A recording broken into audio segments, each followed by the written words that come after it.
The year was 2011. Facebook reigned supreme. Twitter provided real-time commentary. In this landscape, Google, the titan of search, launched its own social network, Google+. The ambition? To dethrone the reigning champions and redefine social interaction. Google+, with its sleek interface and integration with Google's ecosystem, promised a revolution. It aimed to be the social layer connecting all aspects of our digital lives. Google+ boasted a clean, modern design. It aimed to be more intuitive than its competitors. The promise was immense. Google+ would be the hub for all online interactions, from sharing photos to engaging in discussions. The tech world watched with bated breath, anticipating a seismic shift in the social media landscape. At the heart of Google+ were two standout features, Circles and Hangouts. Circles allowed users to categorize their contacts. No more broadcasting every update to every acquaintance. Instead, users could share content with specific groups, like family, friends, or colleagues. This granular control over privacy was a breath of fresh air.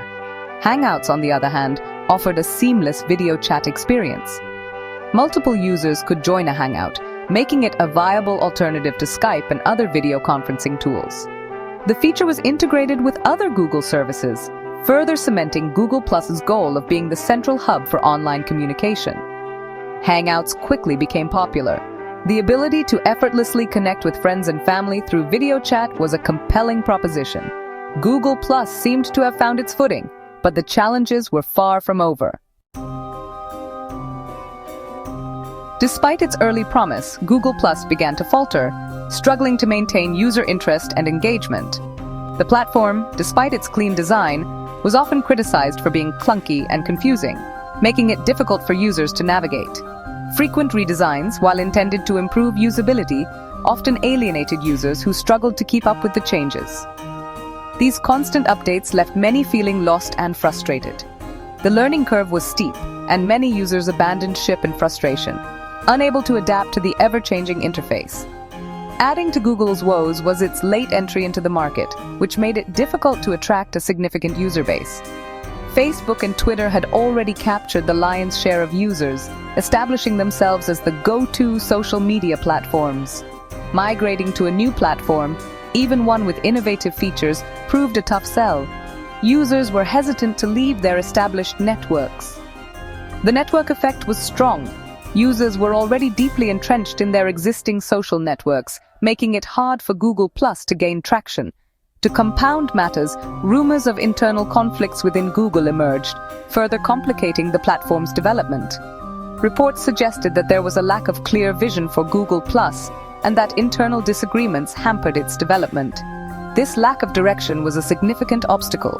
These conflicts, if true, would have further hindered Google's ability to compete in an already crowded market, making its survival even more challenging.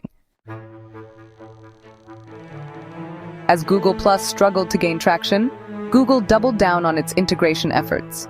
The company began integrating Google+ with its other services, most notably YouTube and Gmail. This move, while intended to boost user engagement, backfired spectacularly. Requiring YouTube users to have a Google+ account to comment on videos was met with widespread backlash. The move was seen as heavy-handed and disruptive to the YouTube community. Similarly, tying Google+ to Gmail accounts felt forced and unnecessary. Users complained about the platform being shoved down their throats. Despite mounting evidence to the contrary, Google continued to tout Google's success. The company boasted about its user base, claiming hundreds of millions of active users. However, these numbers were often inflated, counting users who had simply created an account but rarely, if ever, used the platform. The beginning of the end for Google+ came in 2018 with not one, but two major data breaches. These incidents marked a significant turning point for the platform, which had already been struggling to maintain its user base and relevance in the competitive social media landscape. The breaches exposed the personal information of millions of users, shaking trust in the platform to its core. Users were left questioning the security measures in place and whether their data was ever truly safe on Google+. The first breach, discovered in March, allowed third-party developers to potentially access the private data of millions of Google+ users. This vulnerability went unnoticed for years, raising serious concerns about the platform's oversight and security protocols. The second breach, discovered in December, exposed the profile information of over 50 million users. This second incident compounded the damage, making it clear that the platform was unable to protect its users' data effectively. These breaches were a devastating blow to Google's already tarnished reputation. The platform, which had been trying to carve out a niche for itself, now faced an insurmountable challenge in regaining user trust. In the wake of the scandals, Google finally admitted what many had suspected all along. Google Plus was a ghost town. The platform had failed to attract and retain a significant user base, and the data breaches only accelerated its decline.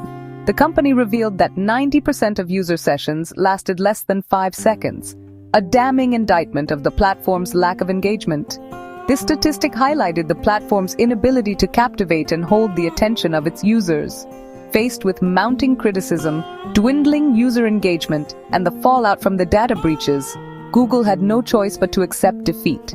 The platform's shortcomings were too significant to overcome.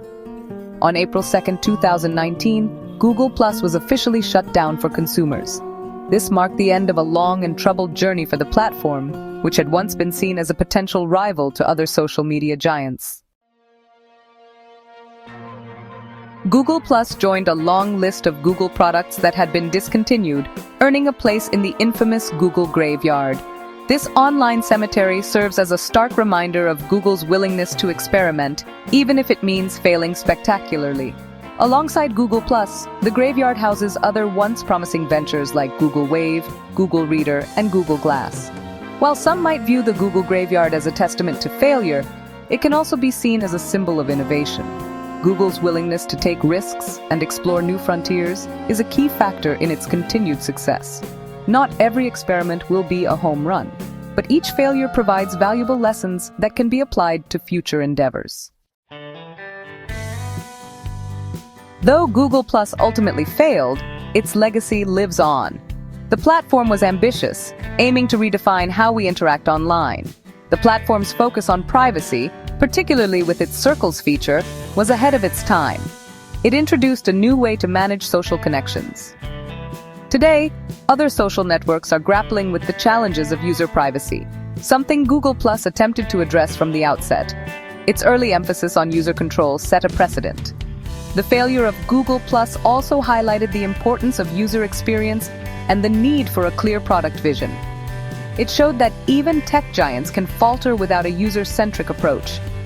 Google's attempts to force integration with other services backfired, demonstrating that users value choice and autonomy. This misstep was a critical learning point. The lessons learned from Google Plus have undoubtedly shaped Google's approach to product development in the years since its demise. It has influenced how they design and launch new products. Perhaps the most enduring legacy of Google Plus is its contribution to the ongoing conversation about the nature of social networks and the role of technology in our lives. It sparked debates that continue today. As we navigate an increasingly interconnected world, the rise and fall of Google Plus serves as a cautionary tale about the challenges and opportunities that come with building online communities. Its story is a reminder of the complexities involved in creating digital spaces that resonate with users.